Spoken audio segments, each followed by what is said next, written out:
Excited to introduce you to another pro, brand new to our network, here to share tips for keeping your kitchen plumbing flowing smoothly. Emory Plumbing, Brandon Bishop, how are you? Nice to meet you. Good to have you on. Welcome. All right, how long have you been in business? Coming on 70 years, since 1947. And I think you just did the math too, didn't you? Yeah, I actually, off the air, I was kind of like, wait, well, that's almost 70 years, man.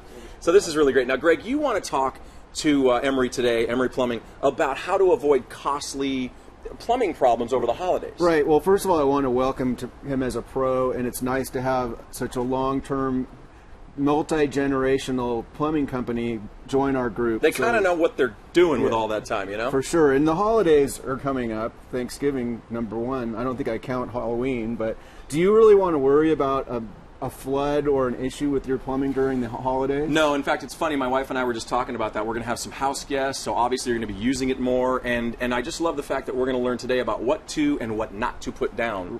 The Garbage disposal. So that's a common, right? That's one of the most common emergency calls you get, right? Is a garbage disposal overflowing, especially over the holidays.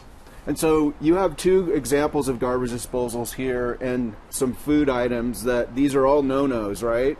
I mean, exactly. This kind of explains it. See how it...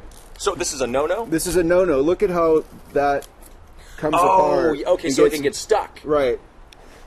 So that's one of the no-nos. What about some of these others? Well, the onion skins are too soft, so when they get thrown against the blades, they don't cut. They just slide through.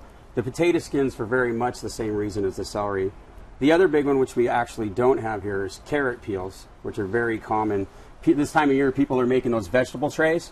And ironically, most of this stuff here is exactly what's on the tray. So what you were saying earlier is nothing, no leafy, no peels, anything that kind of sticks is a no-no in a garbage disposal, and it also will get caught in the blades, right? Yeah, very much the things that you consider to be high fiber. Okay, so yeah, you can see the cameras on this right now. We want to show you what you were explaining to us earlier is that the things get stuck in here, right, along the edge.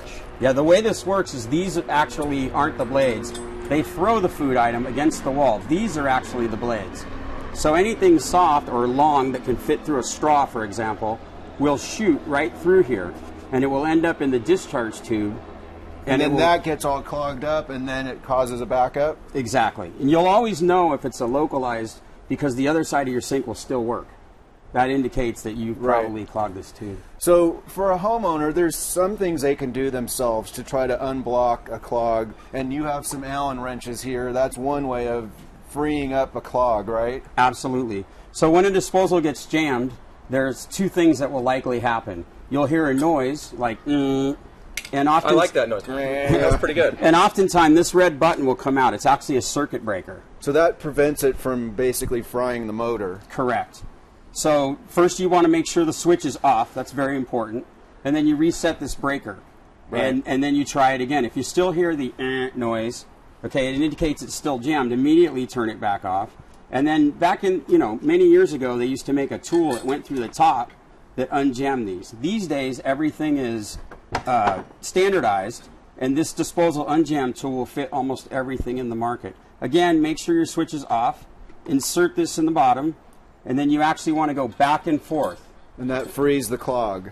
99% of the time, yes. And so I know a lot of people might lose these Allen wrenches, so another option is just to take a broomstick and carefully put it down the drain and just kind of wedge it in there and free it up that way carefully. Switch off, by the way. Yes. It actually works, even though it's not really recommended. The other thing you can do is just give us a call. We'd be happy to mail you one of these at no charge. Really? Now, here's the cool. thing, Greg. I have a question for both of you guys. We're talking about what you can't put down the disposal. So really, what's a disposal for? What can you put down there? Anything square in nature. Like you could put the potato down there, no problem. As a whole. Yeah, even with the peel on, as long as you didn't peel it. Right. The machine will grind it up. Eggshells are fine. Many people think they're not, but they are. You could put a whole carrot down there. You can put an extra chili, extra soup. But what happens is, like, this gets wedged where the blades are, right? And then it jams the motor. Yes, it can.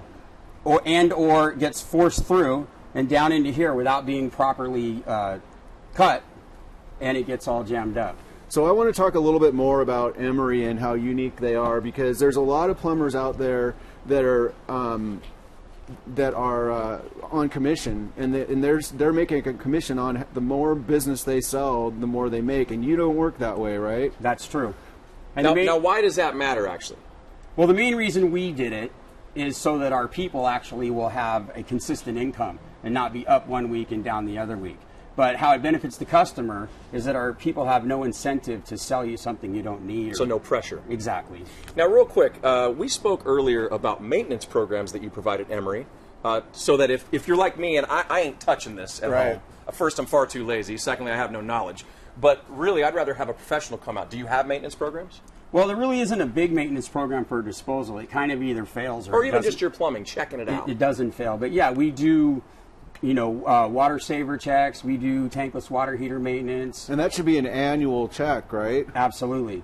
Especially with the tankless water heaters. Many manufacturers' warranties are void if you don't service it every year. All right, we're going to get to our fan question here. They write, we continually have to reset our disposal and use the Allen wrench tool. We're not putting a lot down the disposal. Might it just be time to replace the unit? That would be true. What it likely means is one of two things. Either the motor is failing, and as soon as it builds up a little heat, it pops, or it's possible that the blades have become so rusted that it's putting a lot of resistance and friction, which again makes that little circuit breaker pop.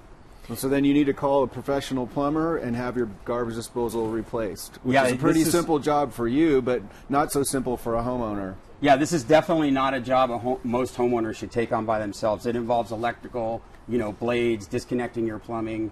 This is one of those jobs that's probably best for a professional. All right, Brandon Bishop, Emory Plumbing. Listen, pick up the phone. You want to call them. The deal is get your plumbing looked at before the holidays so it doesn't cost you an arm and a leg to have somebody come out, and these are the guys to do it. You're going to want to give them a call. All right, thank you for coming in. And Greg, I know that was some great information as well. Thank you for that, sir. Now,